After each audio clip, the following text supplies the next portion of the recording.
Hello. It is me, your True Hill Phenom SP3. We are live on the True Hill Heat YouTube, Facebook, and Twitter for our New Japan Pro Wrestling Dominion 2022 Roundtable Review. We're going to break down all the action from yesterday morning for me in the UK, yesterday night for some of you in the United States or on the Pacific Coast. For New Japan Pro Wrestling Dominion, their start of their summer season, one of the biggest events from New Japan Pro Wrestling. And boy, oh boy, was this one a big one, as New Japan Pro Wrestling had pretty much all of their championships, six championships on the line, plus a AEW World Title Eliminator matchup, and we are here to discuss it. I am here with the master of ceremonies for New Japan Pro Wrestling, your main man who knows how to pronounce all the difficult names that you hear me botch every single Saturday when I talk about New Japan Pro Wrestling. He is the one, the only, J News. So you guys caught me in the middle of something real quick, but I'm going to get you the intro real quick. Good morning, good afternoon, and good evening, ladies and gentlemen. This is your main man, the one and only J News, representing J News Japan. We're going to do this Dominion thing real quick. I'll be back in like 10 seconds. Hold on. No worries. Do your thing, good brother, as I'll get the people popping and get them started. Of course, we appreciate everyone who's joining us on this Monday morning to talk some New Japan Pro Wrestling. I gave you all a couple of hours to rest up, get your mind right. You had Serving Face and Heels yesterday around the same time, 11:05 a.m. Eastern Time. You had True Hill Heat the day before that on Saturday. We had our New Japan Pro Wrestling Dominion watch along, and now we're here to discuss it all that went down. So I want to hear from all of you. I want to feel that appreciation, like we appreciate all of you watching with us live, watching us on demand. Remember to drop the thumbs up on this video, share this video with all your wrestling fans, friends, and family on all your favorite social media platforms. If you are new to the True Hill Heat YouTube channel, smash that subscribe button, hit the bell to stay notified for all the great content here. A whole nother week of content from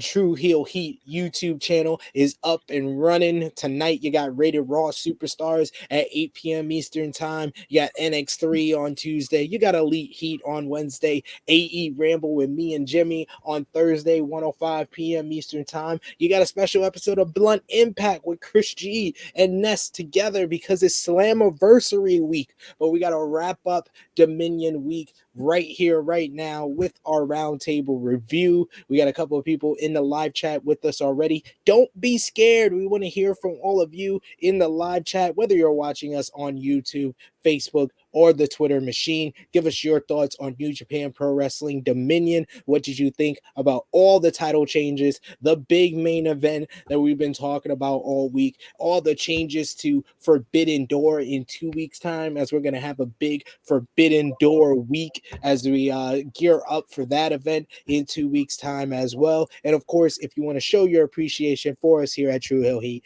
the best way to do that is with a super chat donation, and make sure that we highlight your comment on screen, and it helps out all the contributors of the True Hill Heat YouTube channel.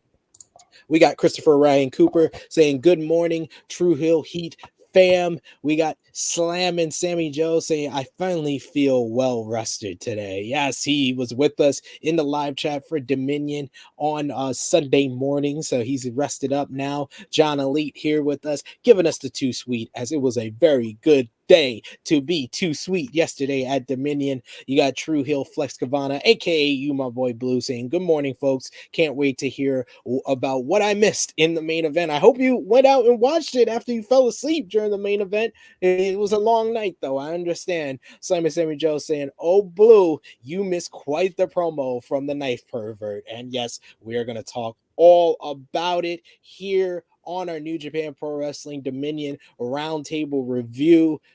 But J News, as always, with the roundtable reviews, with the reviews I do for AEW Dynamite each week, I always ask whoever I'm here with, give me one word to describe your reaction to Dominion. Damn.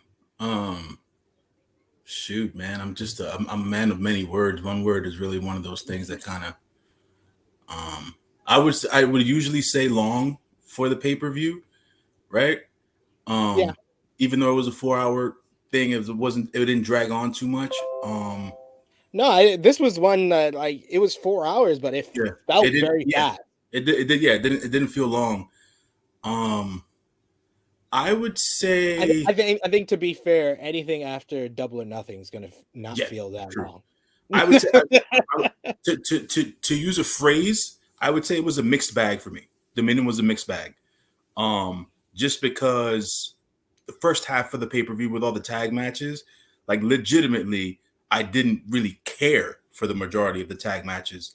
Um, Understanding that they were leaving some of the title matches, the IWGP Junior Heavyweight Tag Team match, or whatever the case is, that's gonna be on New Japan Road later on. So they had a precursor 6-man there, so that was kind of a wash for me. So I didn't really care what happened or what the outcome was necessarily. Um, what happened in the the never open weight 6-man tag team match, like, yeah, mixed bag for me. Mixed bag. Mixed bag. That's fair. That's fair. But let's get into the action from New Japan Pro Wrestling Dominion 2022 from Osaka Joe Hall. I thought the crowd was good. You know, Yeah. you can't put like a real like vibe to it too much because of the the non-cheering rules. But I thought the Until the Osaka end. fans were energetic. Yes, Until the end. until someone made them cheer. Let me hear you, Osaka. But yes, let's get into the opening matchup. We talked about it on our preview that's up on the True Hill Heat YouTube channel. It was a 6-man opener of Aaron Hanare, Francisco Akira, and TJP, the United Empire, versus Master Wato, Rasuke Taguchi, the junior heavyweight tag team champions, and Hiroshi Tenzan. You had United Empire coming out to the ring with Jesse Vargas, a boxer, but you also had former New Japan Pro Wrestling star Manonobu Nakanishi coming out with the baby faces as well for some reason. Yeah. I don't Yeah. Yeah. I don't know. I don't Yeah. get it. Yeah. Yeah. Uh, we had, of course, the usual ending to one of these 6-man tags. Everybody coming in, hitting the big moves between the junior heavyweights, but it came down to the heavyweights of Aaron Hanare and Hiroshi Tenzan, and it was none other than gentrified Hanare Yeah. locking on a Phil Nelson, not the Hurt Lock like his name was, Bobby Lashley, but that Mhm. led to the submission victory and Aaron Honore getting a win over a former IWGP heavyweight champion is a big deal, regardless of Tenzan kind of being one of the New Japan dads now. A huge win for Honore. I thought this match was kind of just there. I gave Yeah. it 2 stars. What did you think, J News? More or less the same thing for me. When I saw Jesse Vargas, I was like, what the hell's going on? I'm a boxing guy myself. I watch a lot of boxing, so I was like, this is weird. Didn't necessarily know him and TJP knew each other or were friends or whatever the case is. That's what the tie-in was. Um, and like you said, man, Manabu Nakanishi being there like with the faces, I was like, what? I was like, what is this? I was like, okay.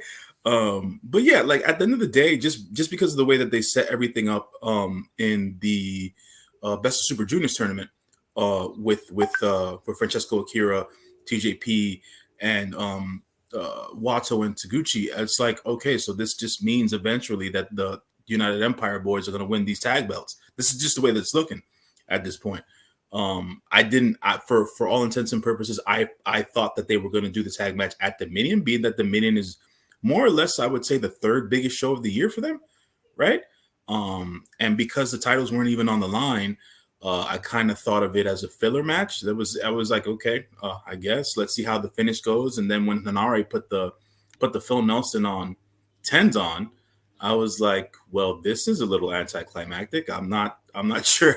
I was like, what just happened here? I was like, Well, we would find out later on in the night that there was a point Sure. Henare getting Right. the Right. victory here. And the commentators kind of talked about it, that Mhm. he was trying to make a campaign to get Mhm. into the G1 climax, and we Mhm. would find out later that he's going to make his first appearance in the tournament. And we'll get to that when they made that announcement later on in the show.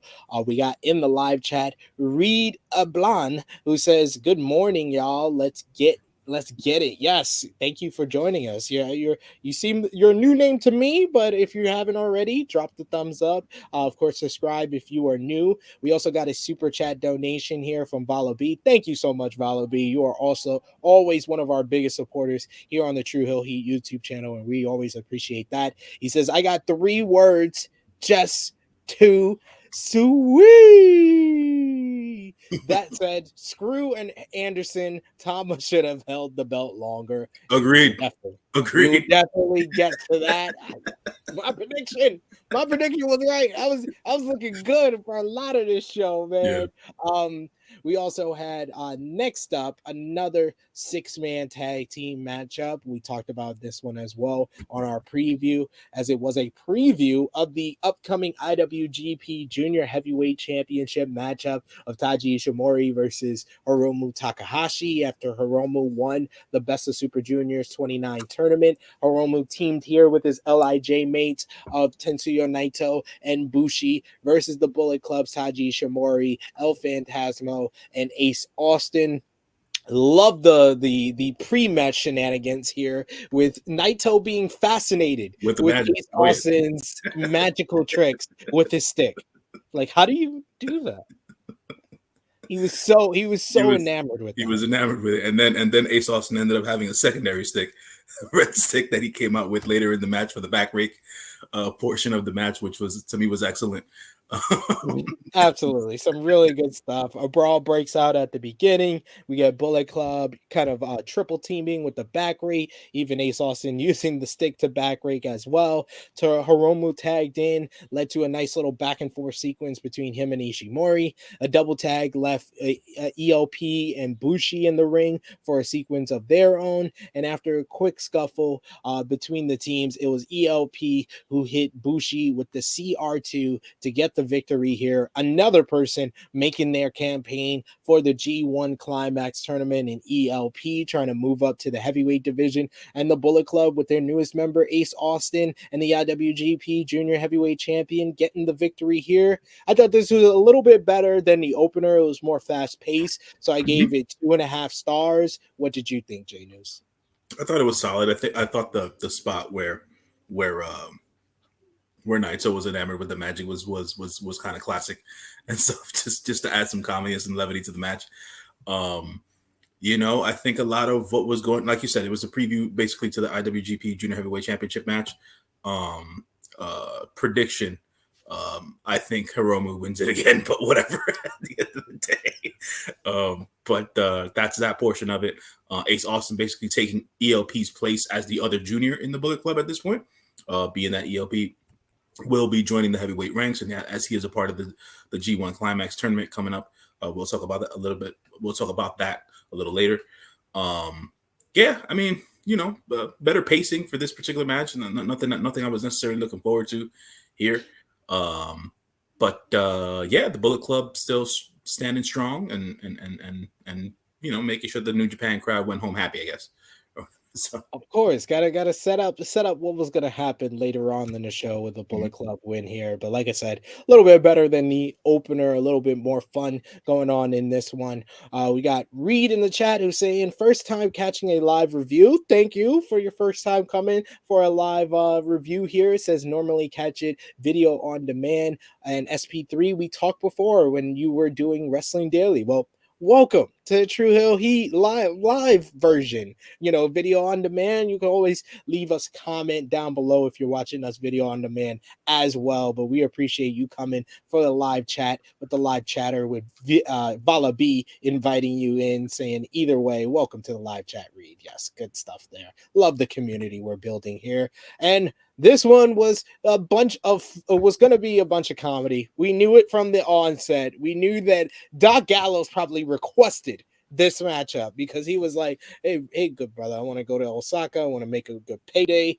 drink some sake, and not do anything in this match. And boy, oh boy, did he not do anything as he went one-on-one with Toru Yano.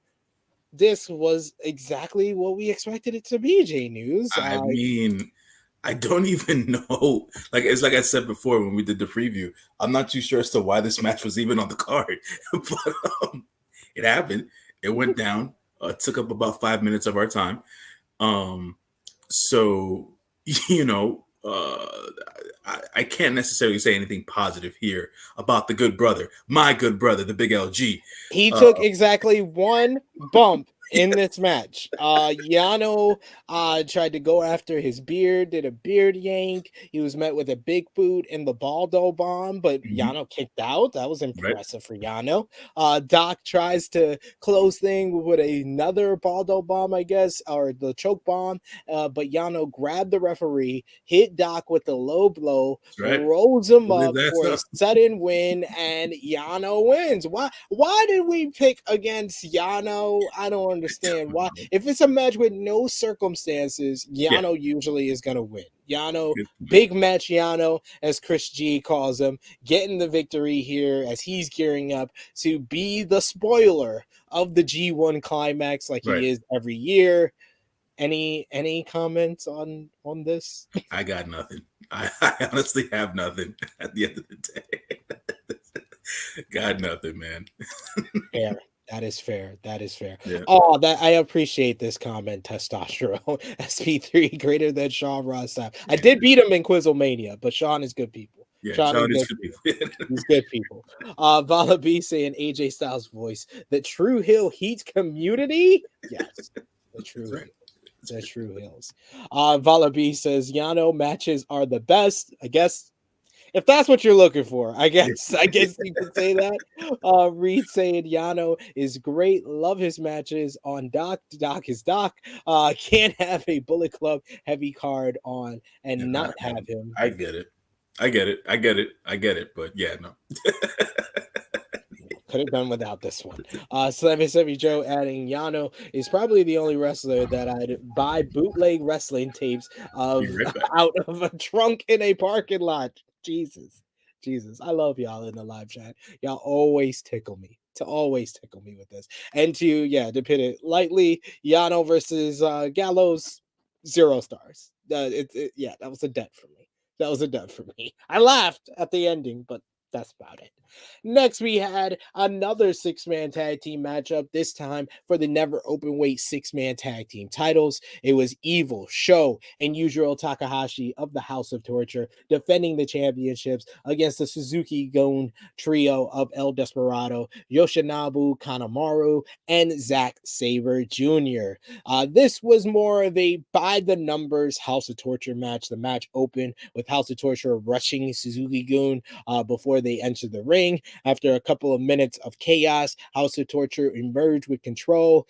They used underhanded tactics as they usually always do. Suzuki-Gun rushed the ring to save Kanemaru, who started to go off with figure 4 leg locks on all of House of Torture. The match eventually broke down into another brawl. Once things calmed down, Kanemaru hit Sho with a moonsault for a close near fall. After a distraction from Dick Togo, Sho went to the outside. He placed his wrench in his kick pad as he did during the Best of the Super Juniors tournament, and he used it to hit a loaded kick to Kanemaru. Sho then dropped him with the shock arrow to gain the victory for House of Torture as they retain the never open weight 6-man tag team titles. This was about 1 3/4, barely a feasible matchup. It was just a whole bunch of brawling. House of Torture match. What do you think, J-Deuce? So I just ran, got some food or whatever the case is. I came back and I saw what it was that you were talking about. Yet again, another match I did not care for. I cared nothing for this match, but the post-match commentary is what we're here to talk about. Forget the match. The match was worthless at the end of the day. We're here to tie it all in. It could be New Japan Road. It can be Forbidden Door. Zaki had a lot to say in the post-match comments SP3, I want you to take it away as to what Zachy had to say in these post-match comments. Well, Zack Sabre Jr., he discussed basically first he discussed the matchup with House of Torture and the lack of a matchup, I guess you could say. But then he had some comments for the American Dragon, old Dragon Bollocks, if you will. And he basically called out the American Dragon. He says, I know you're busy playing golf with the Blackpool Country Club, but let's make it clear who the best technical wrestler in the world is. It's me. So and this seems to be the seeds being sowed as we are going to get a battle of the two men that have defined technical wrestling for the past 2 decades.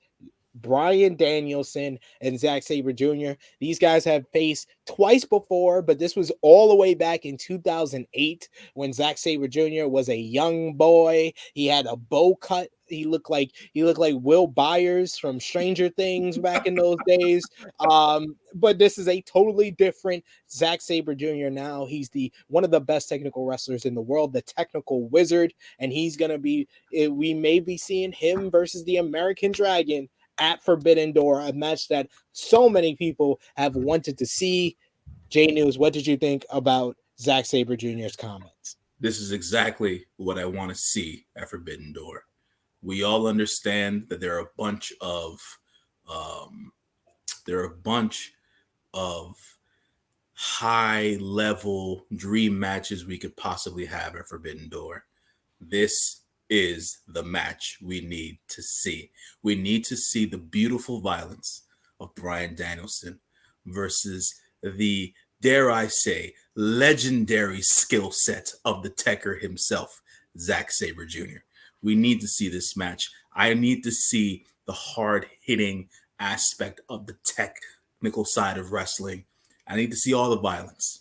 But people need to understand violence doesn't equate blood, folks. There might not be any color in this match when it happens, and it won't even matter. It just won't even matter. It won't even matter because we've been waiting for this rematch after all the years of experience and skills gained between these two men to happen on pay-per-view, June 26, 2022. Just a couple of 13 days away, 2 weeks away. This is what I really wanted, and I'm getting what I wanted. So, in the words of Dave Bautista, and I asked, "Give me what I want." Give me what I want. To answer Valabi in the live chat, by the way, are we allowed to show pictures without TV Asani coming after us? I did put the Fair Use Copyright Act in the description. So TV Asani, New Japan, this is for fair use photos. So don't come after us. Don't try to block us. So nonsense. Let me get in here. Let me get in here on this because this is one of the reasons J News didn't show up on True Heel Heat on the YouTube for like a year, whatever the case is. Okay, let me get in on this. There was a design. There was a whole structured design, right? We went YouTube, went Patreon. You know, bills got to get paid, folks. So, at the end of the day, we build this community. It is what it is. But we got behind the paywall so that this shit wouldn't happen. You know what I'm saying? And they still try to come after us, even after the paywall thing. So I want to say, now that we have to put this text in descriptions and things of that nature, screw yourself, New Japan. Screw yourself, TV aside. I love the wrestling company, just not the corporate structure of it at the end of the day. Screw it all. They literally are scaring giffers, scaling giffers who are just promoting your promotion. Like, what the hell is wrong with you? Jesus. What the hell?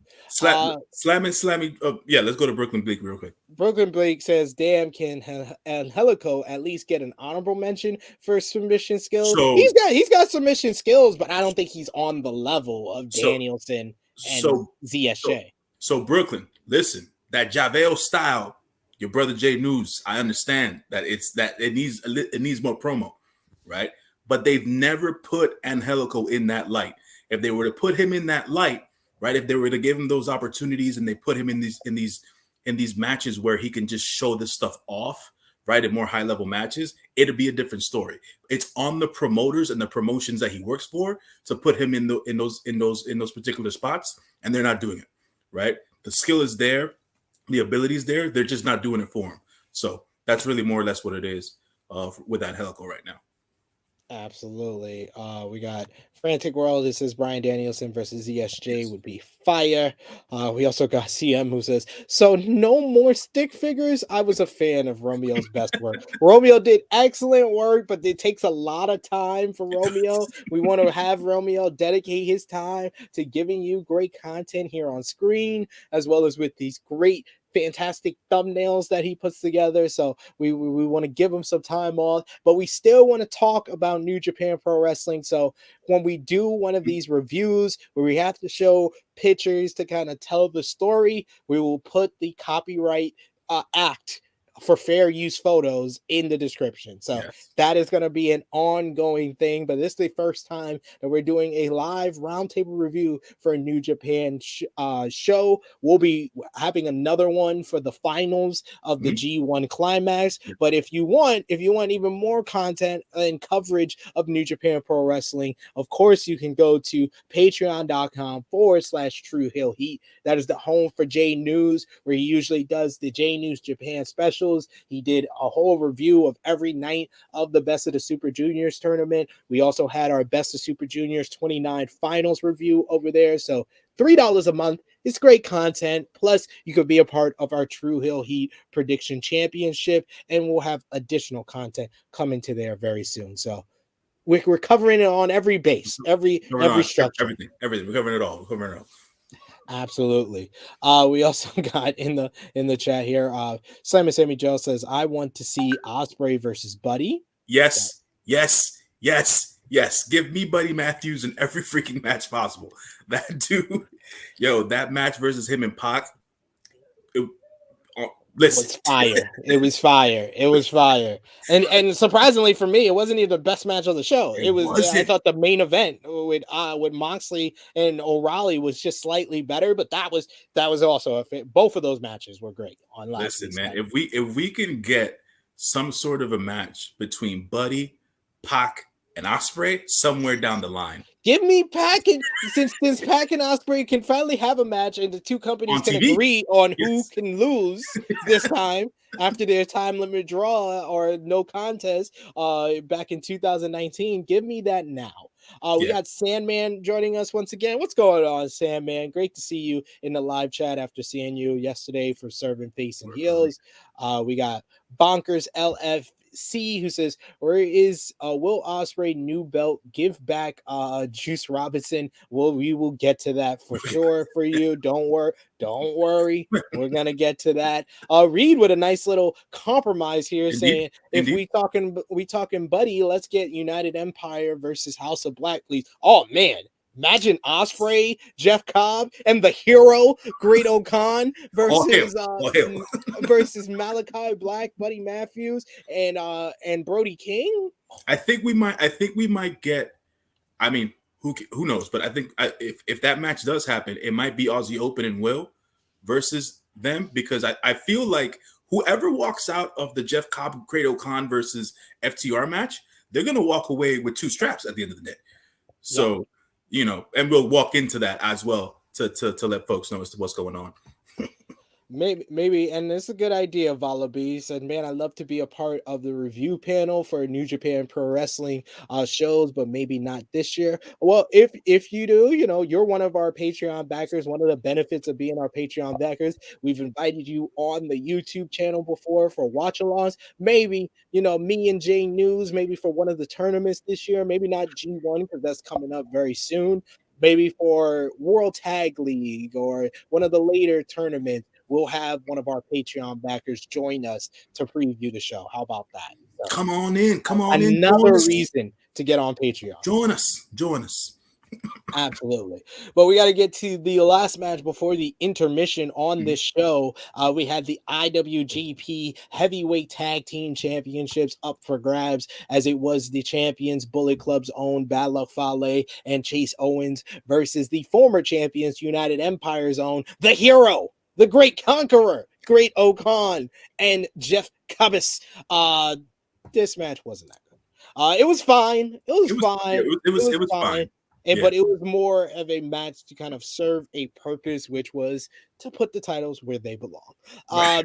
Jeff Cobb came in, and Bullet Club ended up doing a lot of double teams on Jeff Cobb. Yep. I was kind of surprised by how much offense Jeff Cobb took in this one. He blocked us the C trigger, but he tried for the tour of violence, but Chase escaped after having a moment to breathe. Chase hit 2 C triggers on him. Fale then hosted Cobb up for a double team, but Great O'Khan prevented the finishing rocket launcher elbow. O'Khan met Owens on the top rope and delivered a perfect belly-to-belly suplex. Cobb followed with the Tour of the Islands for the victory here and to regain the IWGP Heavyweight Tag Team Championships.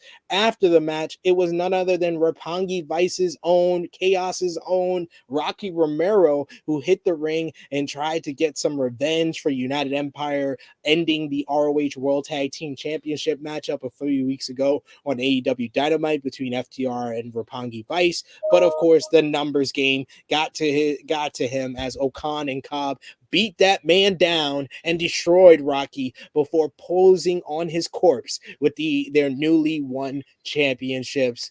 The match itself, I gave 2.25. Like I said, it was just fine. It was serviceable for what it was, but I'm much happy about the result here with Cobb and O'Khan winning the titles to hopefully set up a title unification match with FTR at Forbidden Door.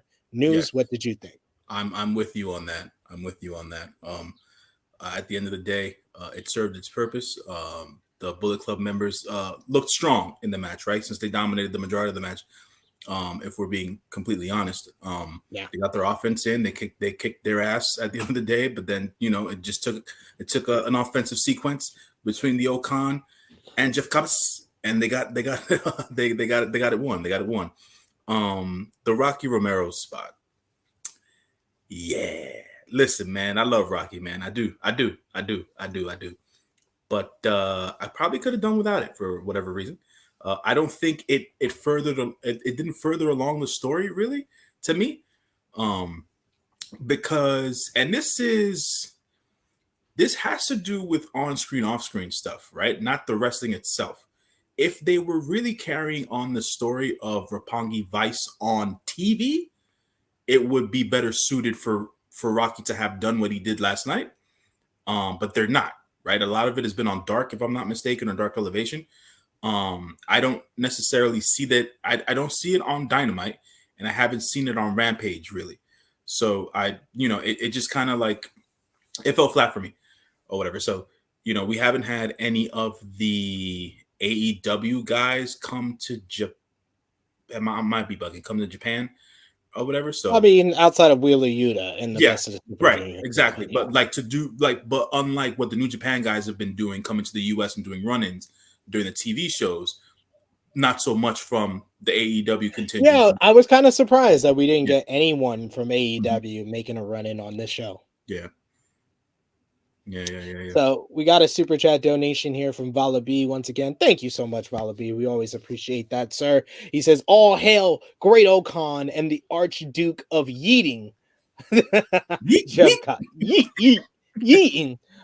Jeff Cobb, yes, the new IWGP World Tag Team Champions. I'm very happy for them, and this sets up a very interesting scenario. Sure. So, do you think we're gonna get FTR versus United Empire, or are we going to get United Empire, FTR, and Roppongi Vice for ROH and IWGP Tag Team Gold?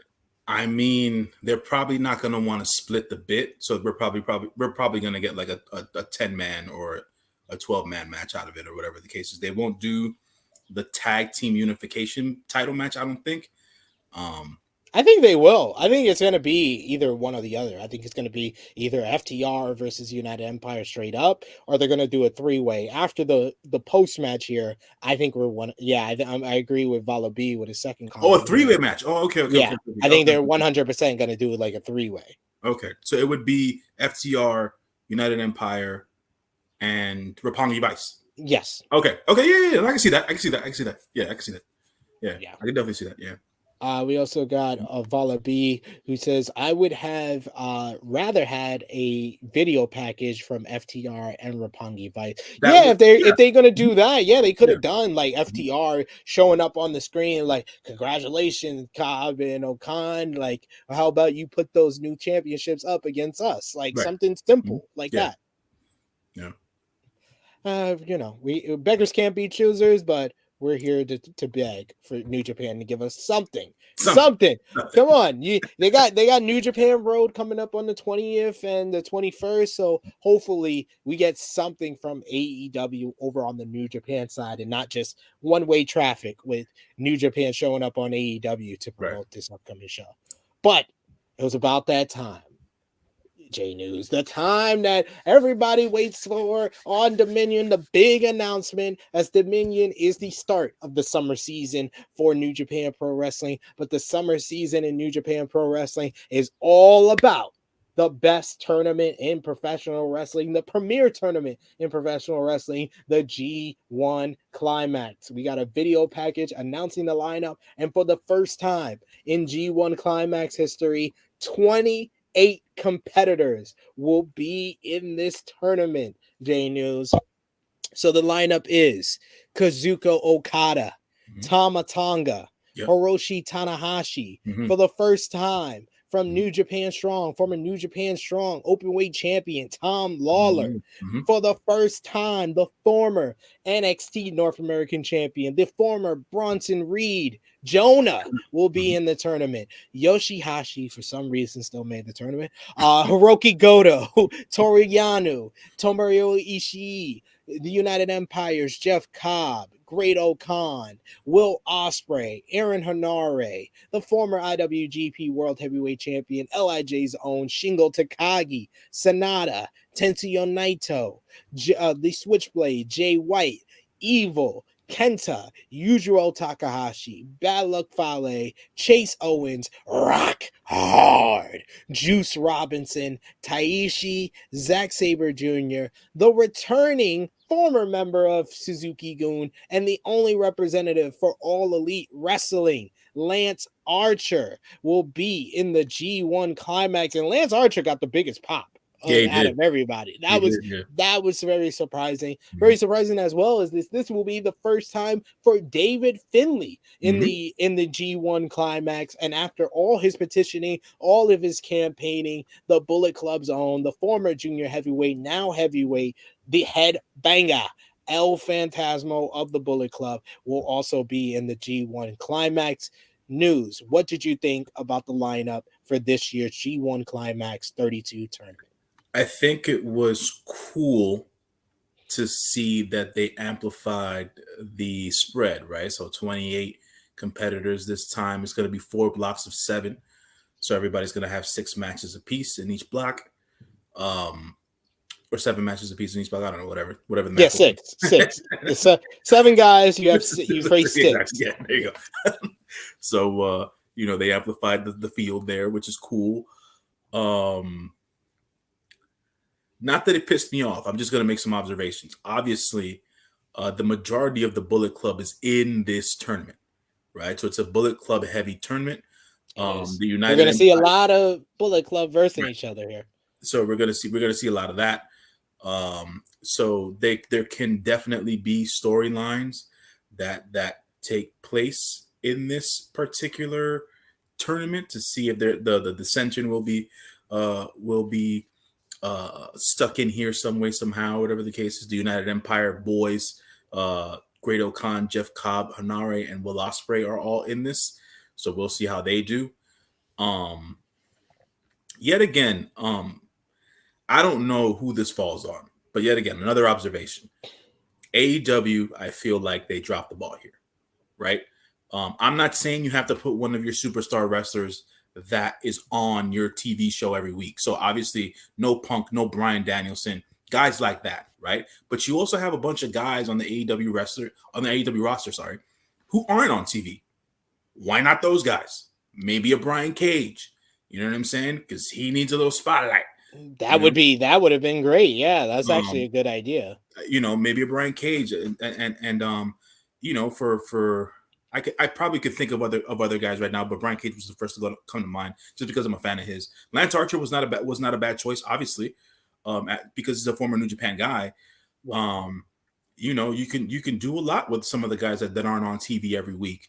You know, so I feel like AEW missed the boat, and I'm not saying AEW should have had like 7 guys, maybe 3 or 4. You know, because the freaking factions have the majority of their members in this entire field of 28. So it's like having like 3 or 4 guys, I don't think should have been a problem.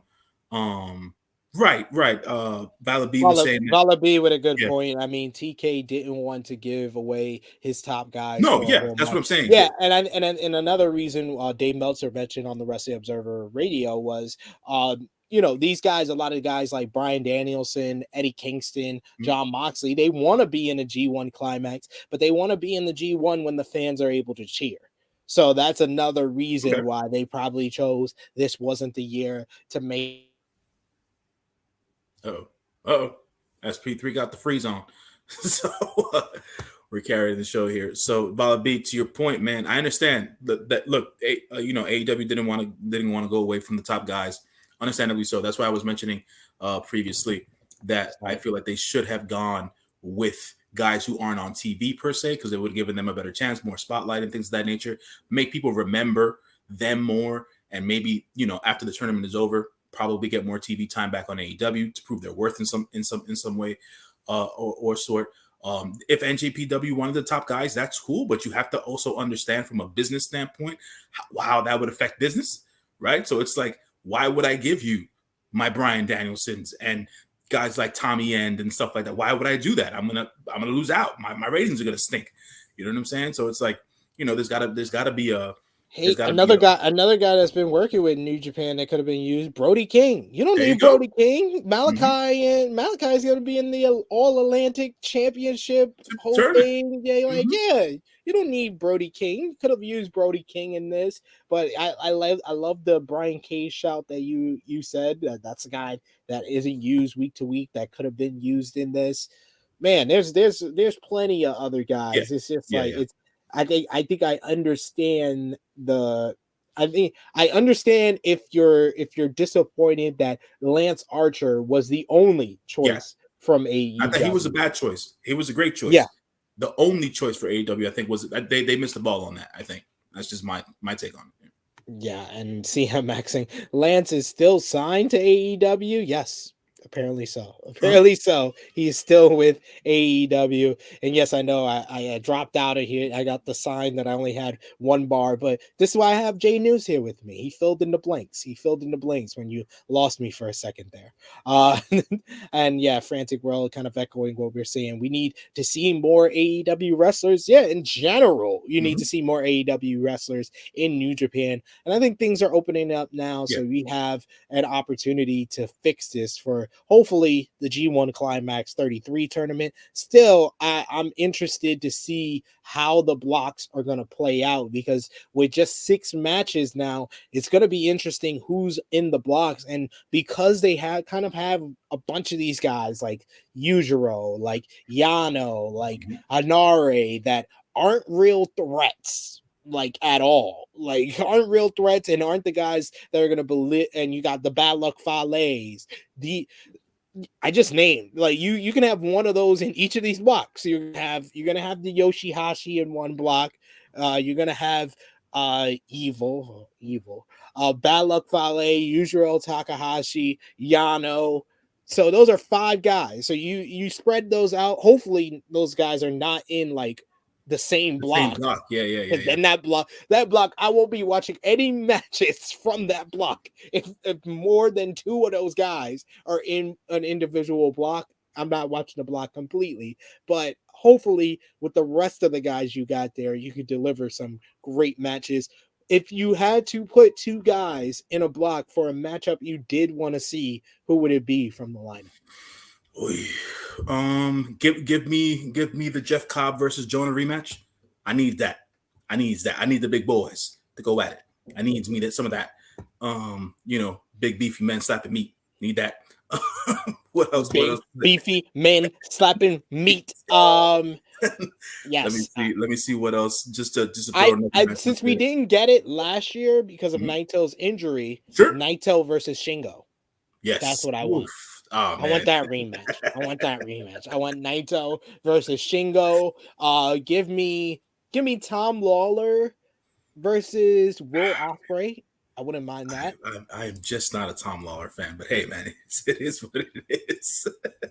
That's It's- fair. That's fair. That's fair.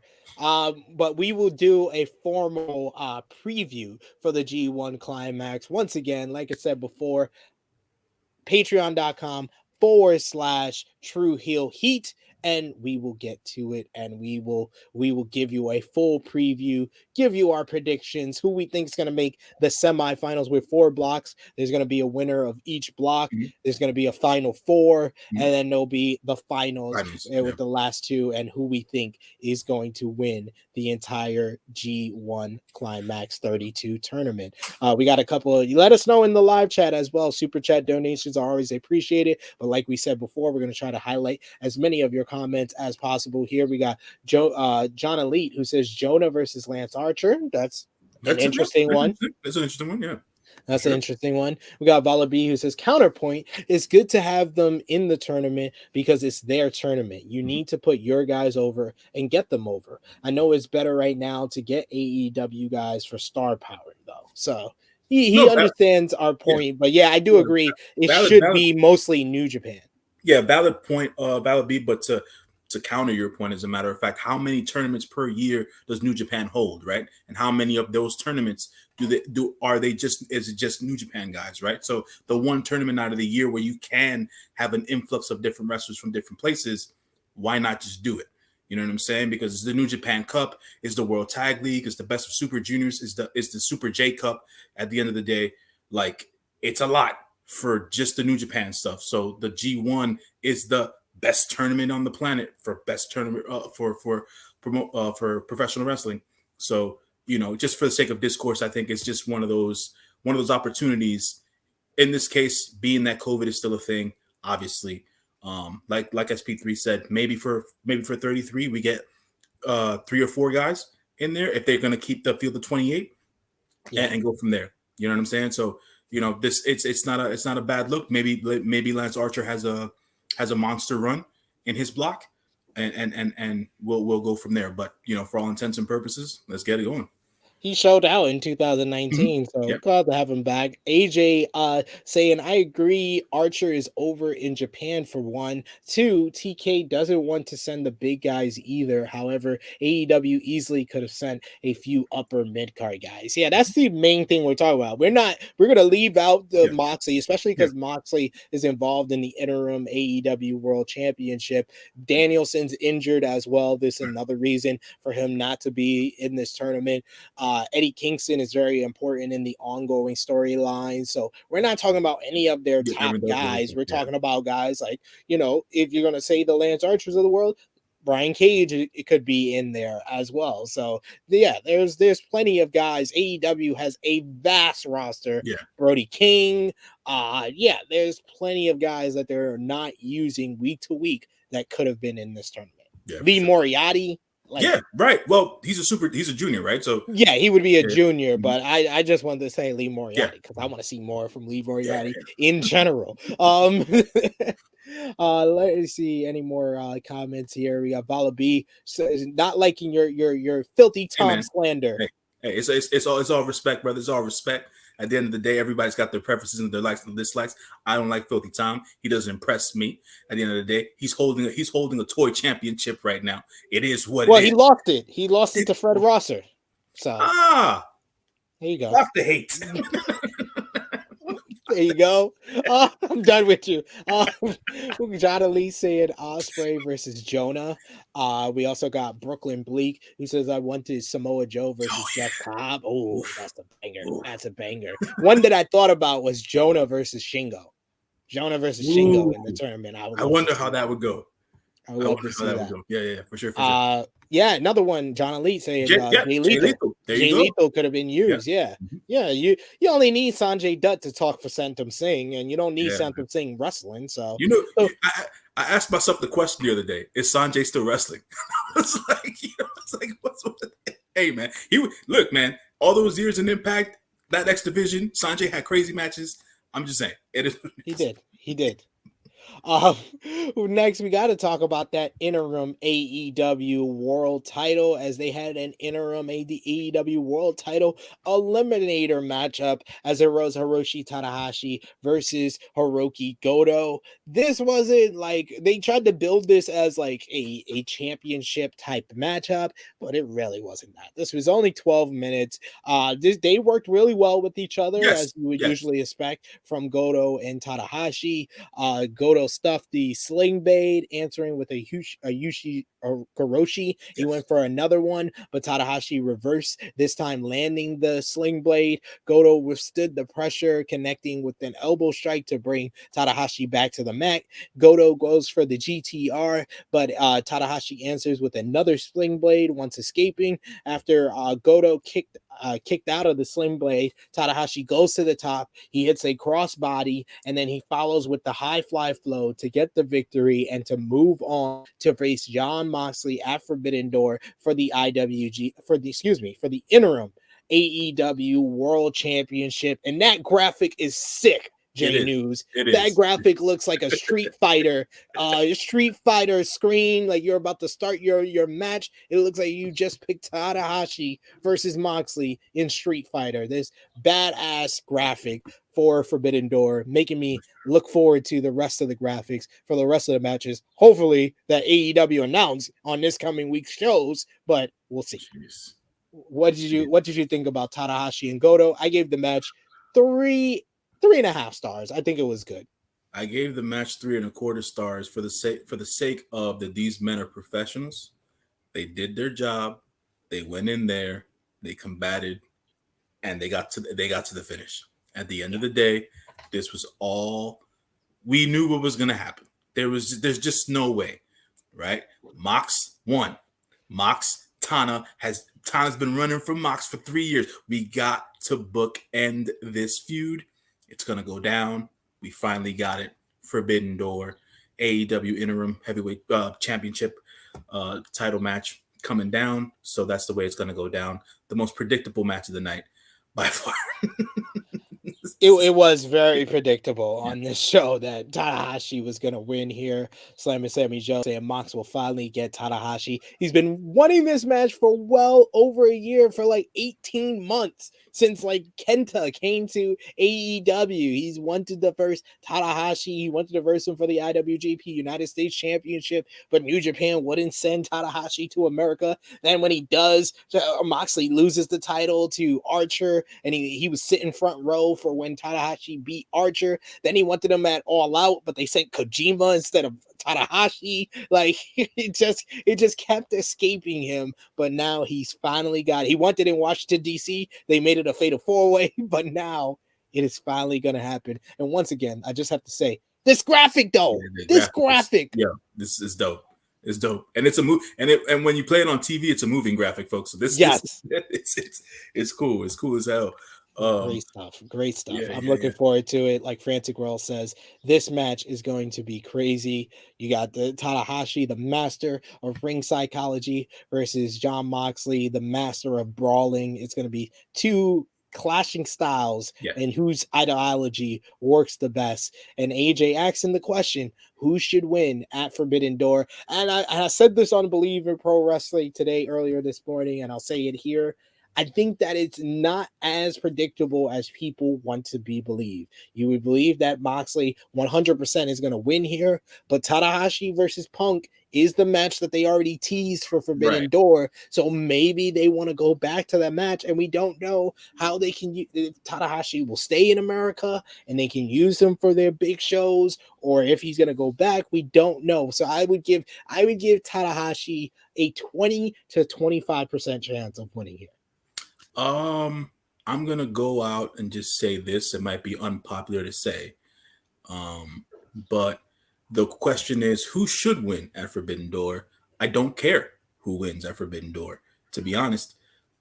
Because if Tana wins, I fully expect the Tanahashi versus CM Punk match to happen. Maybe not at All Out, but maybe at Full Gear. or whatever the case is, just to give Tanahashi the chance to show up in Japan with that particular title, right? So, and have that happen from time to time. Vala B stating, by the way, it's Tana in a different company, so he's going to work more heel. I don't see that happening.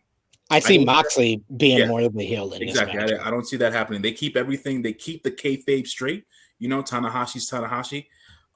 So at the end of the day, it's like you said, they're probably going to work up John to be more of the heel, but it's more the match is really more about the contrast and styles than it is about the characters, right? So Yeah. That's really what we're looking forward to, and hopefully it goes down, and it is a banger of a match, because Tanahashi at least has about 2 or 3 of them left in him a year, so this should be one of them. This should definitely be one of them. Even though he's had a couple already this year, so he might be running out. New Japan Pro Wrestling, King of Pro Wrestling, provisional trophy matchup, as it was a 10-minute unlimited pinfall scramble matchup between Shingo Takagi, the champion, versus Taishi. I was such a better fan of this match than their previous accumulated fall match. This was this was like frantic pace, and it felt like a sporting event more Yes. than anything. They packed a lot of drama into this 10-minute time limit. We had basically every second of a pinfall counted to the individual wrestlers' score. After an opening strike exchange, the two men traded quick roll-ups, leaving Shingo with a 1-point lead. Shingo followed with some groundwork and another pin, advancing to a 3-point fall lead. Shingo continued his control through the match's first half, running up a 5-point lead. Then the match kind of slowed down for a moment, allowing Taishi to land a high kick, and he scored 2 more points. Shingo tried answering with a pumping bomber, but instead Taishi landed a big suplex, narrowing Shingo's lead to a single point.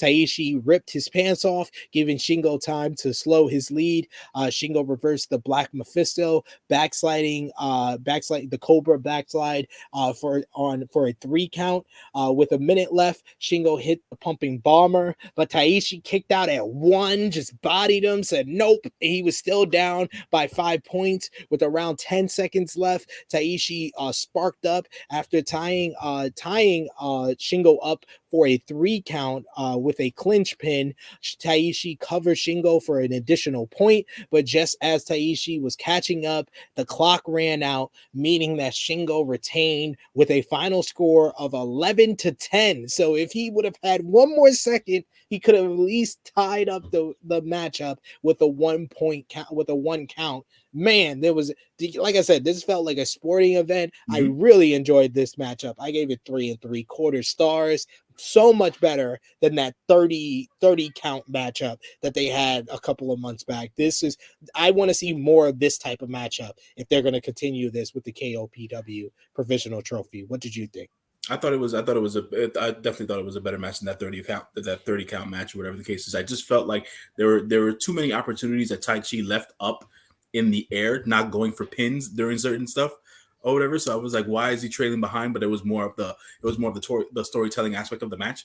So being that Shingo's stipulation, Shingo was on top of it, and he wasn't forgetting to go for the pins and getting the counts up and whatnot. So I thought it was a better match. I gave it, like I said, 3.5 stars. It was just cool. But hey, Val B, he thought the 30 count match was better. Hey man, like we said, everybody got preferences. Everybody got their likes and dislikes at the end of the day. But I do, to your point, SP3, I feel like it being more of a sporting event is what Shingo's going for in his run as the provisional champion, and things of that nature, instead of all the comedy shit that Yeah. Yano. Yano was definitely about the comedy shift. Cristano is asking, who will the Young Bucks face for Forbidden Door? Vala B's got an idea saying Bucks, Cole, Red Dragon versus Okada, Chuck, Orange Cassidy, Goto, and Yoshihashi. I went with the Undisputed Elite versus Chaos of Okada, Chuck, Orange Cassidy, and Roppongi Vice, but we see Roppongi Vice is probably going to be involved in the ROH and IWGP heavyweight tag team match. So this is a pretty good replacement there. And it gives Okada, he doesn't have to work too hard with having a singles match coming over from the United States, but he is also about to be a dad. So we don't know. We don't That's know. right. What? That's right. That's Yeah. right. That's right. That's right. What do you think about who the Bucks should face at Forbidden Door? I think Vala B's match is probably going to be the way it's going to go. To be honest, outside of, I mean, wait a minute, time out, hold on. Dynamite did put a breadcrumb in there, right? Adam Cole telling Adam Page he wasn't good enough to face Okada, even if Okada won his match. Is there going to be a three-way between Okada, Adam Cole, and Adam Page? I don't know. I'm I just think saying. I think it might be the three-way between the new champ and Cole and Hangman because of how Adam Cole's promo sounded. Good point. Good point. Good point. Good point. Good point. We So, shall we yeah, shall see. we We shall see. shall We see. shall see. There you go. Next, we had the Never Openweight Championship up for grabs as Tama Tonga defended against his Bullet Club brethren, the two of the four men that created the Bullet Club, Machine Gun, Carl Anderson. Tama started the match with a frantic pace with a sudden drop kick before taking the match to the outside. Both men kept looking for the gun stun. Anderson tried for a gun stun, but Tama blocked it twice. Tama tried for one of his own, but Anderson stuffed it. Anderson landed the Bernard driver, but Tama kicked out at 2. Anderson distracted the referee again, and then Doc Gallows hit the ring, but he ate us a gun stun. But with Tama distracted, Anderson dropped him with the gun stun of his own to win the IWGP Never Openweight Championship for the Bullet Club, bringing it back to the Bullet Club. And this, surprisingly, I thought this was the biggest shocker for me when I looked it up. Carl Anderson was with New Japan Pro Wrestling from 2008 to 2016, and this is his first singles championship of Right. his entire run That's with right. New Japan Pro Wrestling. This man was in the finals of the tournament to determine the first Never Openweight Championship, and 6 years after his run with New Japan ended, he comes back for his first singles match in 6 years and he wins his first singles title in New Japan Pro Wrestling. This was not as good as I thought it would be. It was solid, so I'll give it 3 stars, but I felt like it could have been better. What about you? I gave them honestly. It was the singles match that I expected the least from, but it exceeded my expectations. Right, I actually quite enjoyed the match, especially after the midway point of the match when they were going through the exchanges and the reversals and everything else in between. I was like, how is this really going to turn out for real?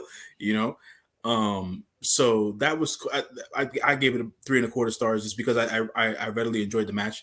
Um, to Vala B's point, I would have loved to have seen Tama get more defenses or whatever the case is. But Gato knew he owed Carl one. He owed Carl. He needed to give the belt to Carl. And so that's the way it happens. Of course, yes, Vala B, you're absolutely right. Gato needs to stop punking out the baby faces because they need to get some wins. Because at the end of the day, them always losing at the short-term runs with championships is kind of whack. I understand that the wrestling edict is that the faces are always better in the chase. Not always. And I tend to say that because Kazuchika Okada exists, right? So you know what I'm saying? So Okada's the exception to the rule. exactly him. I think to date myself in the Wayback Machine, Dusty Rhodes when he was the NWA champion the first time, man. Yeah, they should have never taken it off him, but that was a thing. But to for all intents and purposes, Cena's another one. Yep, Who Cena's had another one. Yes, Tanahashi himself. Tanahashi's Yeah, another one. So it's one of those things that it's rare in pro wrestling, obviously, but it happens. So yeah, man. I mean, Carl's Carl. He's a good brother. He lets me use the trademark. So it's all good and good. he brothers you softly. He brothers me softly, man. So Brothers you okay. softly. IWGP United States Heavyweight Championship matchup was next. Can I say one thing? Yeah. One thing. There was a comment in the thread here that said that Will Ospreay keeps on getting screwed every single time. If you go to NewJapan1972.com, this match is not in the results. It is not there. It They is are disrespecting our boy Will it is Ospreay. not Oh there. man, It goes from the Tamatanga match to the main event. They skipped the United States Heavyweight Championship match. I don't ridiculous. even understand what's going on. That's ridiculous, ladies and gentlemen. But this match was for the IWGP United States Heavyweight Championship. But the title was not there because No. we found out after we did our preview on Friday night Mhm. before the show that Juice Robinson was stripped of the IWGP United States Heavyweight Championship after he cut a promo saying that he wasn't going to show up due to his appendix injury. And he still had the title in his possession in Orlando, Florida. So the title wasn't there for this matchup, but the two men did not let that stop them from delivering an action-packed matchup of Will Ospreay versus Sonata. The match opened with a prolonged athletic sequence where neither man could gain a significant upper hand. We got an Os cutter late in the matchup where Sonata kicked out. He reversed the Stormbreaker into an offensive sequence of his own. Sonata landed a tiger suplex before trying for a moonsault, but Ospreay blocked the move with his knees. Ospreay hit a pair of hidden blades to the back of the head, one with the arm pad, and then got a near fall, and then the other without the arm pad, and then followed up with the Stormbreaker to win the vacated IWGP United States Heavyweight Championship. And now Ospreay is become the first British star to win the IWGP World Heavyweight Championship, the IWGP Junior Heavyweight Championship, the Never Openweight Championship, and the IWGP United States Championship, nearly completing the Grand Slam. Well, he's completed the Grand Slam of the current single titles Right. in Japan Pro Wrestling, but he's not the Grand Slam we're going to be talking about in the main event. But it's still, this is a huge accomplishment for Ospreay. Backstage after his win, he talked about the title not being there, once again being screwed by this damn company, and that he should have his red leather belt. And he also says that he's going to show up in Orlando and knock on all of Juice's actor friends, talking about WWE superstars, and take the title back with the United Empire, as the United Empire won the IWGP Heavyweight Tag Team titles and United States Championship on this show. I thought that this was the best match of the night up until this point. Mhm. I gave it 4 stars. What Yeah. about you? Same here, brother. I mean, I gave it I gave it 4.25 stars for one specific reason. Will Ospreay's my number one, and you know I'm a Sonata fanboy. So at the end of the day, I won out in this match, and it went exactly the way that I wanted it to go. Great match between these two men. Big ups to the one and only Heel Steven in the chat. Chiming in. Yeah, man. Sonata yet again proving that he can have a great match with most people at the end of the day. So that's that.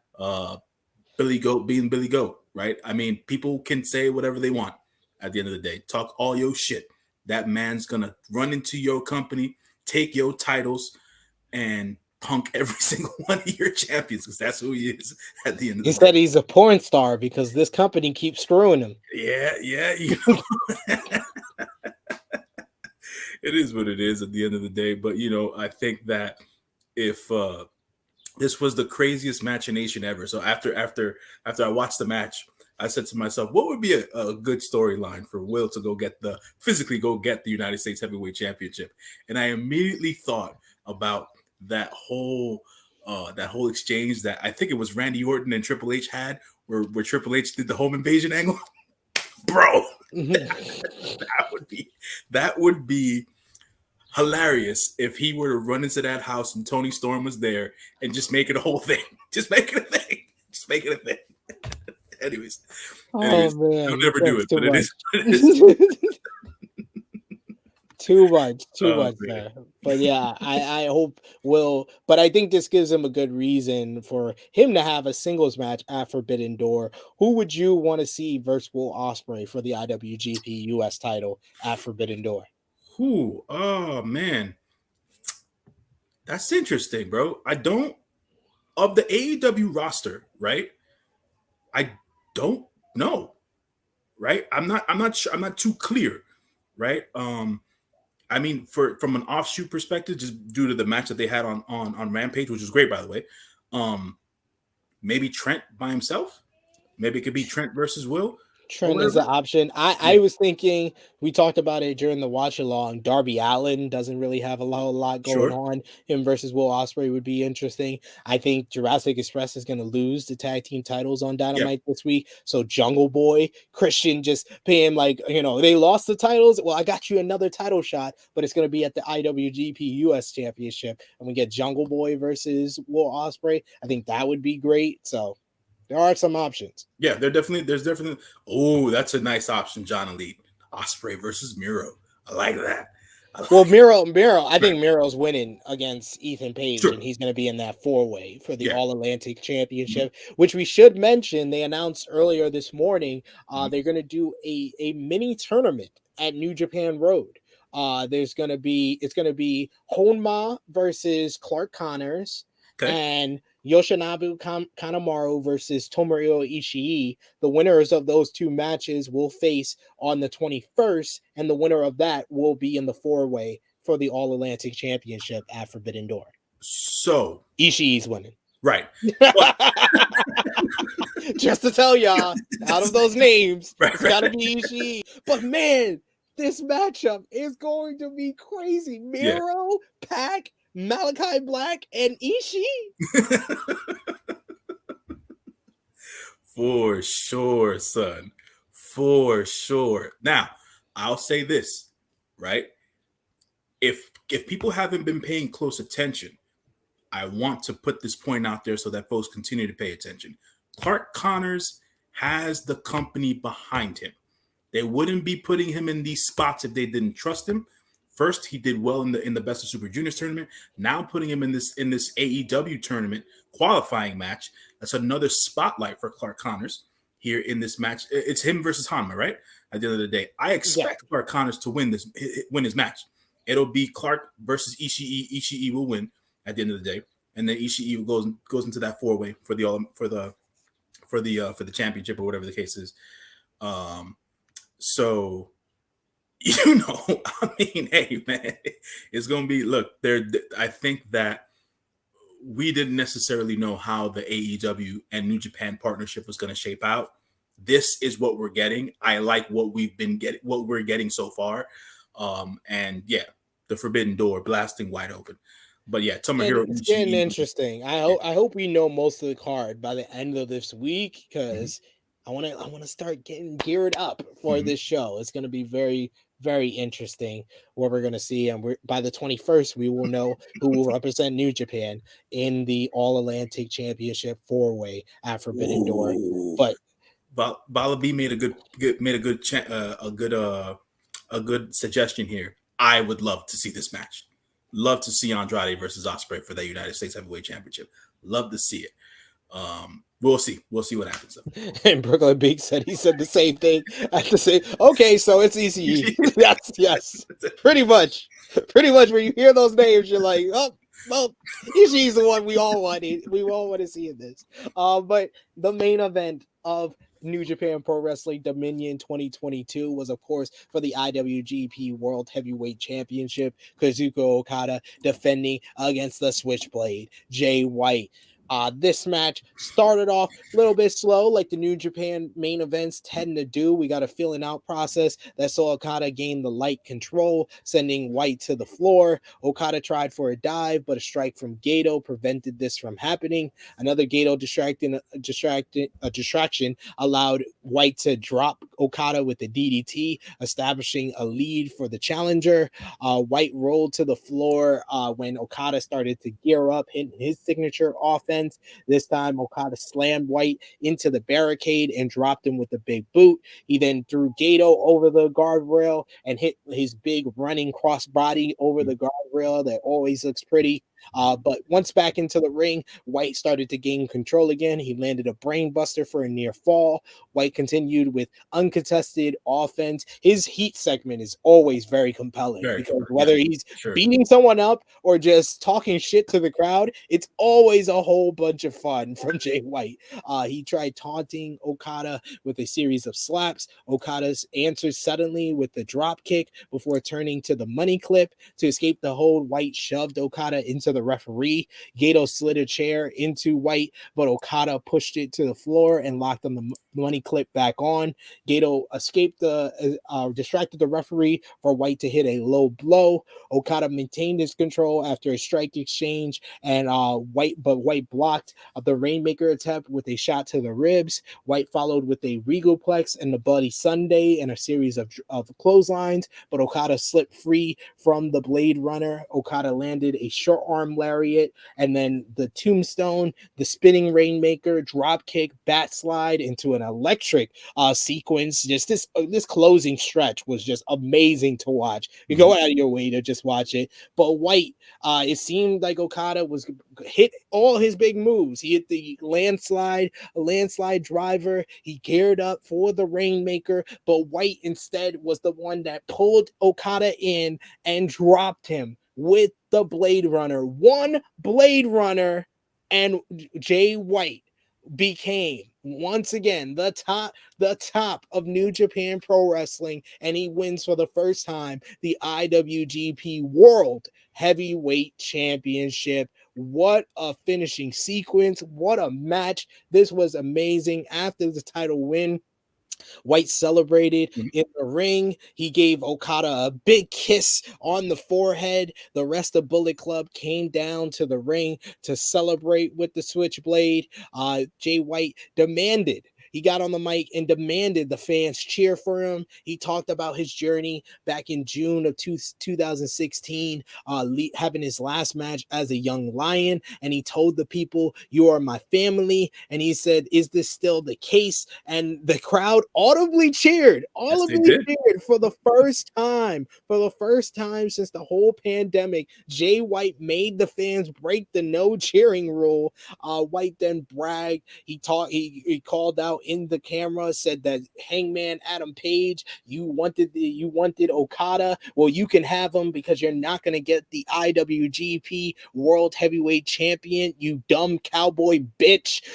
He then talked about selling out, bragging that he sold out MSG, sold out the United Center. He insulted Tanahashi and declared this the Switchblade era as the Bullet Club reigned supreme with the IWGP World Heavyweight Championship, the IWGP Junior Heavyweight Championship, the Never Openweight Championship, the X Division Championship from Impact Wrestling. Switchblade Jay White once again on top, the Bullet Club once again on top. And if you thought his post-match interview in the ring was great, oh boy, what about that promo in the media scrub where he talked about Hangman Adam Page? He got it wrong. He got it wrong. He said congratulations to Adam Cole on winning the Owen Cup, and then he just started going off. He said if it wasn't for him, the Good Brothers wouldn't be back in Japan and with the Bullet Club.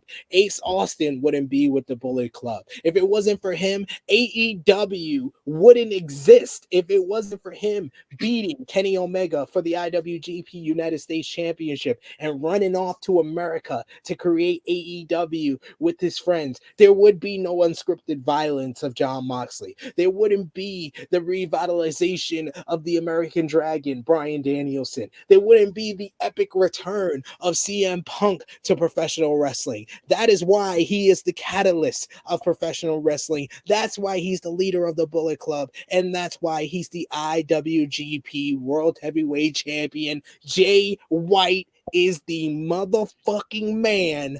This match I gave 4.5 stars. Those two promos, 5 stars. 5-star promos from Switchblade Jay White, my leader of the Bullet Club. Man, oh man, what a shocking win. Go out of your way. I don't know. It would no shock. It was no shock. I SP3. no, I was We only shocked. predicted Yes, this. we predicted it, but I was only shocked that they did it because I only predicted it because I love me some Switchblade Jay White, but I was shocked that they actually did it because everything from AEW side sounded like Okada was going to win here, Right. and then we got this. What did you think? What did you rate the match? Oh man, a 4.5 star match for me. Jay White, Vala B said it in one of the comments earlier. In he dominated. He destroyed Okada. That selling of the rib cage and dominating and everything else in between, bro. I was like, Okada's got no shot, bro. No shot. Like the babyface turnaround in this match, I didn't see it happening because when the ribs and the core are hurt, it's hard for the turnaround to come about in any match. Even though Okada still has one of the prettiest drop kicks in the planet, and he was out there, taking pages out of the Jake Roberts book of offense with the short arm clotheslines and things of that nature, and trying to wear him down with the money clip, but no avail, man. The switchblade came out, one blade runner, pieced him, and it was over. It was interesting, man. There were some of the spots during the match, especially that pancake suplex on the apron with that Jay White did to Okada. I was like, yo, that looked like it hurt, bro. That looked like it hurt. I was like, damn. I was like, man, that was something else. And Jay White's masterful heel play in the ring. Oh, having to turn Okada towards Tana the entire time, just telling Tana, "Is this Every time he went for the TTO, he kept looking at Tanahashi. It was masterful heel work. I know we call Yoshinobu Kanemaru the heel master, but geez, Jay White's up there, brother. He's up there when it comes to that in-ring stuff. That's like that the in-ring psychology that Jay White brings to any match is, I don't think anyone really meets it at this point in time in pro wrestling, which is why he is the catalyst of professional wrestling. Him shitting on Adam Page. Are we gonna get Jay White versus Adam Page? Is that the deal? I think so. He talked about his record against Adam Page is 2-0, and he says the O isn't going to change. Yeah. So it seems it's going to be Adam Page versus Jay White at Forbidden Door. Give me that. I'm ready for it. At the end of the day, we can definitely have that. So if we have that, then definitely Okada's going to be in one of those multi-man tag matches and stuff like that. Brooklyn Bleak, what does Brooklyn Bleak says? He says, why does everybody love to shit on Adam Page? Every match he had during his title reign was great, though. Brooklyn's absolutely right. Adam Page's matches on AEW were fantastic, but he don't get the love, man. He don't get the love. He's not CM Punk. But to be fair, Jay White didn't get the love for a long time. It wasn't until his promo after he lost to Ibushi that people started to really get on the bandwagon. Like I've loved him since we were there live at War of the Wars and his classic against Will Ospreay in 2017, and then he became the knife pervert, and it's just been an upward skyrocket to the top since then. Yeah. It's definitely been there. Brooklyn Bleak. Oh, good point. I think SP3 brought it up earlier. It's not his wife's birthday. She's giving birth, as a matter of fact, because she's having a baby, so he might not be there at all. So we might definitely miss Okada in this round of Forbidden Door stuff, but hopefully we'll get him somewhere down the road.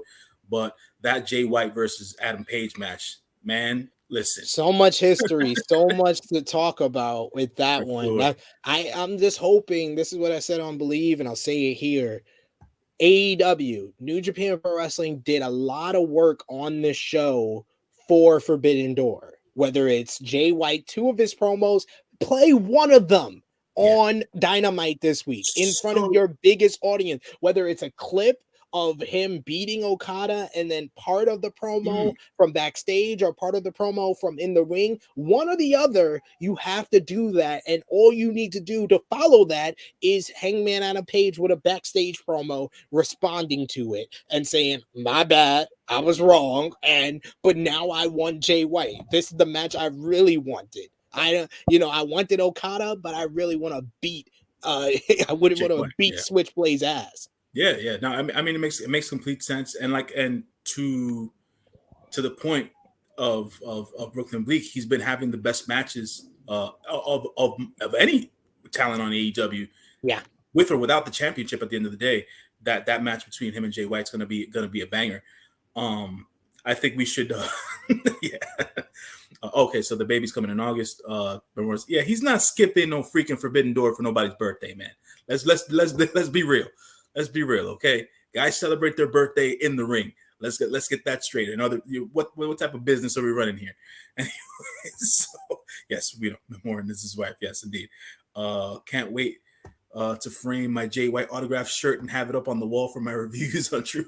Listen, JP, man, brother. I don't know how you got the signed shirt. You probably went to a meet and greet. I need me one of those too. So uh, I'll hit you on the DMs to see as to how that went along.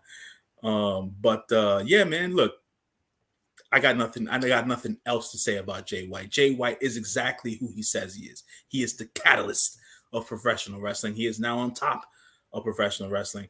Guys, they got a clipping function on the YouTube. Scroll back a little bit and just clip me saying it and then tag TK and say, put that damn Jay White promo on Dynamite. Put part of it. TK, you say you listen to the fans, listen to me.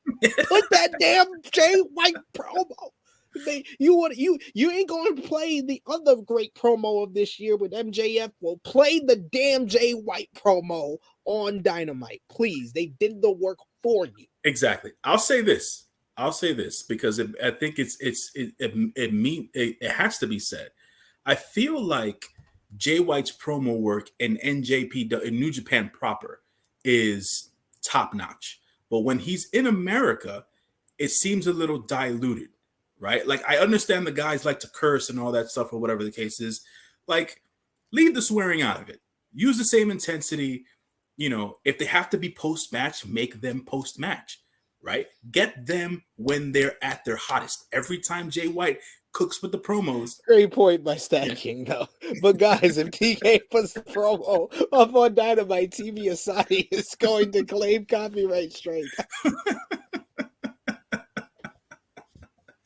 Oh man, let Warner Brothers Discovery have at it with that shit. So it is what it is.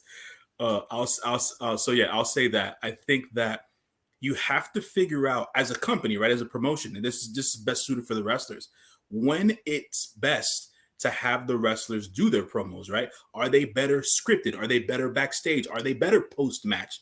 Understand that dynamic and then go at it that way. You know what I'm saying? So Jay White does his best work post-match. So it's like, have at it post-match. And like you said, SP3, get the footage. Get the footage and put it on AEW TV because we need it. We need that footage on AEW TV for real.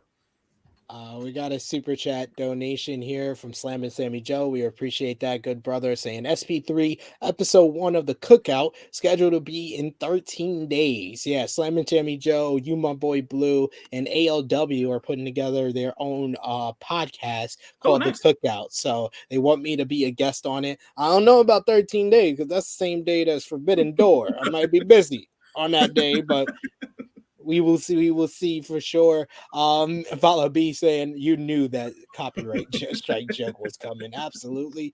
And WrestleScope says he wants Switchblade versus Cole versus Hangman needs to happen. I don't. Cole does not need to be involved. I hear you, but it just plays into what's been going on TV. So we always got to pay attention to what's going on TV. And I feel like that might be the way that goes down. And at the end of the day, right? Jay White always says he is the real belt collector. So somebody might not end up with their pretty pink championship after the match. So that's all I'm saying. Put that up, bro. You want to get involved? Put that belt up. Congratulations on winning the Owen Hart Cup. I'm very proud of you. But yeah, that's gonna bring us. We covered all the matches from the beginning, so you know how we wrap things up. Let us know in the live chat. Final call for super chat donations, but let us know your match of the night. your MVP, your LVP. Thumbs up, thumbs down, thumbs in the middle. And of course, out of 10, what did you rate New Japan Pro Wrestling Dominion 2022? So, J News, let's put our thumbs in the middle for New Japan Pro Wrestling Dominion 2022 in 3, 2, 1. Thumbs up all around. And out of 10, what did you give the show, J News? It was a second half show for me, so I give it a good a solid 7 out of 10. Just because, like I said, it was a second half show for me. The first half of the show didn't really do much for me, outside of the tag match. But it is what it is. I'm gonna give it. So you gave 7 out of 10. I gave You said 7 out of 10. Yeah. I'll go 7.5 out of 10 because the last 2 matches were really strong. So I'll go 7.5 out of 10. Same rating I gave Hell in a Cell. Same rating I gave Double or Nothing. But this one was a really good final 2 matches of the show. So match of the night. J News. Is there any question? What's the match of the night for you? No, not at all. I mean, at the end of the day, the main. I mean, New Japan sticks to its truest form of nature. The main event is always the best match of the night. The main event, definitely did it here. Honorable mention, obviously, to the United States Heavyweight Championship match between Sonata and Will Ospreay. But yeah, Okada and Jay White took that home. Yeah, I gotta show love. That was a really good United States Heavyweight Championship matchup. But I agree with you. Okada, Jay White, match of the night, 4.5 stars, like I gave it. And our boy, the Switchblade, the Switchblade is the IWGP World Heavyweight Champion. So gotta give that the match of the night. And MVP, I'm gonna go with the Switchblade again because ain't no other way to go, bro. Ain't no other way to go. Jay White is the MVP, man. Jay White is definitely the MVP. But SP3, I gotta ask you, bro. This whole show, who is your LVP of Dominion? Ooh, LVP of Dominion. It's gotta go to Doc Gallows. Oof. Sorry, Doc. You only took one. You only took one bump. You only took one bump. I love you, good brother, but you only took one bump and you had the worst match of the show. So, gotta be Doc. We expect that from Yano. We can't even give it to Yano. We expect him to be like that. Yeah. But yeah. Slim and Jimmy Joe say we could try to work out an hour of the day that will work for you. SP3. I'm flexible. I was thinking 4 p.m. Eastern.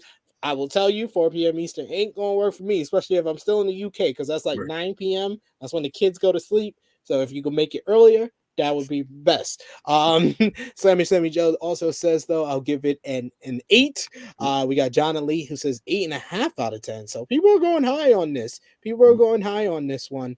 Ninja Mortis saying, man, he's amazing on the ring and on the mic and in the ring, but he slacks in the gym sometimes. And when someone as equal or better like White, it'll show his flaws. I guess he's talking about Adam Cole. So yeah, I think that, hey, look, like I said, everybody's allowed their opinion and stuff like that, or whatever the case is. The body shaming shit went to hell 50 years ago. So at this point, can't body shame. Yeah, can't body shame, son. At the end of the day, Dusty Rhodes is one of the greatest of all time. Hulk Hogan wasn't a body guy. Let's be real. Hulk Hogan was not a body guy. You know what I'm saying? No, he had that gut. He had that gut popping. He had that gut popping. WrestleScopes goes LVP Juice Robinson. No, not at all. He wasn't on the show. He wasn't on the show. Exactly. Alan Weinstein saying all hail King Switch. Slamming Sammy Joe saying knife pervert. Yes. CM, how you gonna give it to Tony Khan? Tony Khan has it. If Tony Khan doesn't put the promo on Dynamite, then I promise you on AE Ramble, I will give him LVP just for that alone. Just for that. For sure. Just for that. For that alone. And look at WrestleScope doing the same shit for not sending any AEW talent. No, you can't give him that. Oh, you guys are ridiculous. You guys are ridiculous. I swear, you guys are ridiculous. The NW Network saying Jay White is in full form. Brilliant journey to the big gold. Almost years to the date. Love when New Japan Pro Wrestling has these full circle moments. Adam Cole is nowhere close to Jay White level. I mean, ain't no one. I ain't mad at you. I ain't mad at you for that, because I feel like Jay White and MJF, these are the two best heels going at it today. For sure, for sure. But that's going to bring us to a close on our New Japan Pro Wrestling Dominion 2022 Roundtable review. I want to thank the good brother Jay News for joining me for this live review. We're back doing live reviews of the big shows from Dominion. It was almost 2 years ago that we did the Dominion review. But let the people know where they can find you, Jay News. I'm trying my best to be a little bit more active on the Instagrams and stuff like that. Find me _JONJY. I'll be posting the rare New Japan adjacent and New Japan videos in my stories, just to give you some commentary and stuff like that. So be on the lookout for those. I think Brooklyn Bleak did a solid for you, SP3. so make sure if you didn't tag me in the post, make sure you tag me in the comments so I can retweet it. I'll retweet it as well, and I'll tag Tony Khan.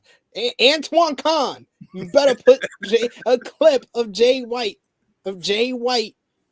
on the damn AEW, damn it. Sheesh. But yes, follow the homie Jay News. Follow me on there. I'll be back for the important title matches on New Japan Road. We have the IWGP Junior Heavyweight tag team title matches happening there. Hiromu also has his match versus Ishimori at one of the shows as well. So I'll be covering those, and I'll be on the live watch along for Forbidden Door. So we'll have that coming on June 26th as well. So yeah, man, I'm live and in living color. And I'm still here, brother. I'm still here. And he's back. He's back on YouTube, y'all. J News. We got J News back on YouTube with us. Follow me on the Twitter machine at TrueHillSP3. Follow the gang, Facebook, Twitter, and Instagram at TrueHillHeat. Patreon.com/TrueHillHeat is the home of a lot of our New Japan Pro Wrestling content. We got our Best of the Super Juniors 29 finals review that's up on there, where we talk about Hiromu versus El Desperado, the build up for Dominion as well. ProWrestlingTees.com/True Heels for all your True Heel Heat merchandise. But for J News, it is me, your True Heel Phenom SP3. We want to thank you all for joining us for our New Japan Pro Wrestling Dominion 2022 Roundtable review. Like, comment, share, and subscribe, and we will see you next time. Peace.